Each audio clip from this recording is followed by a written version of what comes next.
দেখো আমরা সবাই মিলে ঠাকুর দেখতে গিয়েছিলাম। এখানে প্যান্ডেলটা খুব সুন্দর সাজিয়েছে। এটা গোলপাহাড়ি একটা জায়গা আছে, সেখানে এই প্যান্ডেলটা হয়েছে। দেখো এই প্যান্ডেলটা এত সুন্দর করেছে, জাস্ট খুব সুন্দর করেছে প্যান্ডেলটা।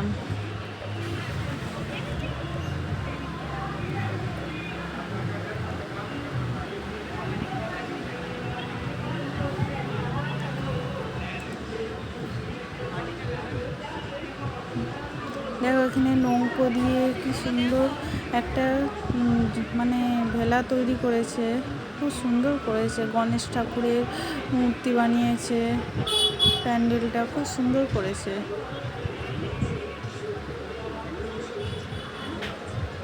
আর ঠাকুরটাও খুব সুন্দর করেছে, ঠাকুরটাও।